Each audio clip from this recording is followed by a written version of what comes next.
Welcome to today's Explainer. We're going to be unpacking a digital weapon that literally turned out the lights on an entire city.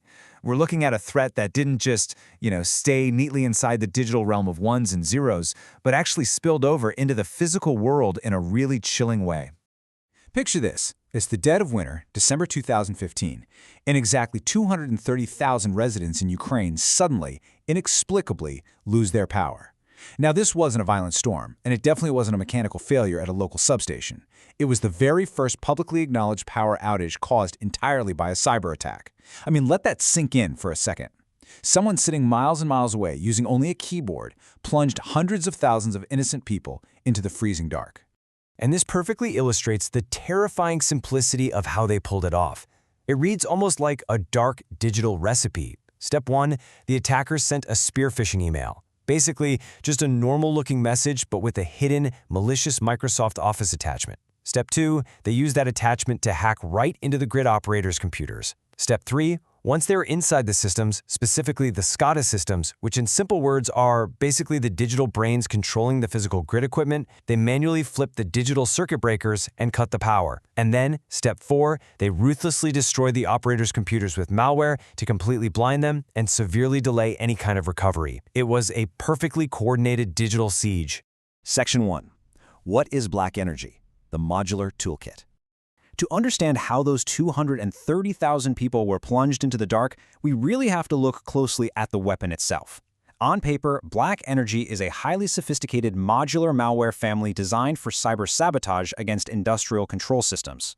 But if we break it down into simple words, think of BlackEnergy like a digital Swiss Army knife. It's an incredibly adaptable toolkit. You see, the attackers, they don't have to build a brand new virus from scratch every single time they want to launch an attack. Instead, the malware's framework lets them easily swap out specific digital weapons, which we call modules, for whatever specific job they need to get done once they're actually inside a system. Section 2. Evolution of a threat, phases of malware. What's really interesting here is that this grid killer didn't just start out as a massive global threat. It evolved. Looking back over a decade, we can really see how this built up over time. Back in 2007, BlackEnergy 1 was, relatively basic. It was primarily a tool used to build botnets, armies of infected computers to overwhelm websites with fake traffic, which are known as DDoS attacks, and to send out spam. But by 2010, the developers gave it a major overhaul. BlackEnergy 2 introduced a rootkit, which is essentially a deep digital invisibility cloak used to hide its presence. And its mission completely shifted to stealthy cyber espionage, basically sneaking into government and corporate networks to quietly steal sensitive data. Finally, we arrive at 2014 with BlackEnergy 3. This is the modern modular weapon. They actually dropped that clunky rootkit in favor of a much lighter, more efficient codebase that supports all those custom plugins we just talked about. And this right here is the exact version they used in the Ukraine attack. Section 3. Inside the toolkit. BlackEnergy 3 modules. To truly grasp the danger of this threat, we need to open up this digital Swiss Army knife and look at the actual tools packed inside. First up, we have a module called Kill Disk. Now, this is a purely destructive tool. Its one and only job is to overwrite or delete files on a hard drive, basically rendering the entire computer unbootable. Attackers used Kill Disk, this exact module, in Ukraine to wipe out the operator computers as a massive, devastating diversion. It makes it incredibly difficult for the victims to even see what's happening to their systems, let alone try to fix it. On the flip side, they can use password stealers. This module is all about being sneaky. It quietly scrapes login credentials from web browsers and local system files so the attackers can just impersonate legitimate users and slip right through the front door. But the toolkit certainly doesn't stop there. With VNC and SSH access tools, they can literally puppeteer the infected machine from afar. They get this interactive remote console where they can move the mouse, open files, and execute commands exactly as if they were physically sitting right there in the victim's office chair. Pretty scary, right? In addition to that, they have network discovery tools. Once BlackEnergy gets its foot in the door of a corporate network, it uses this tool to scan the internal layout. It's quietly hunting for bigger, high-value targets, like specialized human-machine interface servers. Now, in simple terms, those are the literal screens and dashboards where human operators physically control the factory machinery or the power grids. Section 4. Defending against the threat. Layered security. So the absolutely crucial point here is how on earth do we stop an invisible, constantly evolving toolkit from taking down our critical infrastructure? Well, layered defense is the only defense. Because BlackEnergy is just so incredibly adaptable and modular, there is absolutely no single magic bullet to stop it.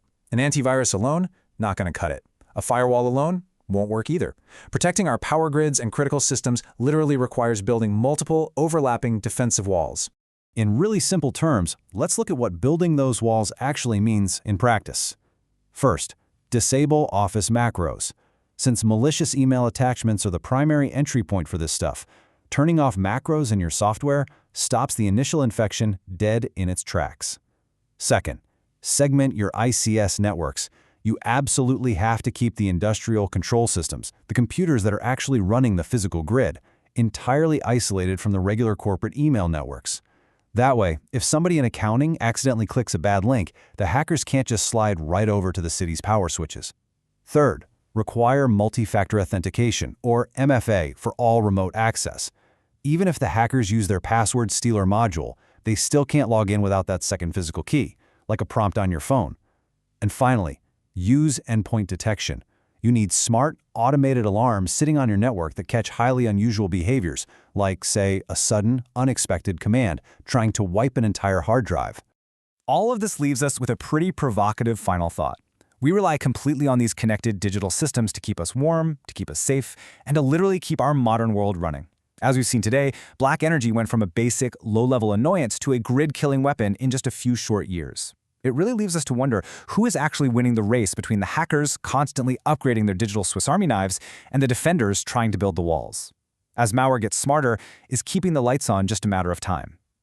Thank you so much for exploring this with me on today's Explainer. Stay curious, stay informed, and I'll catch you next time.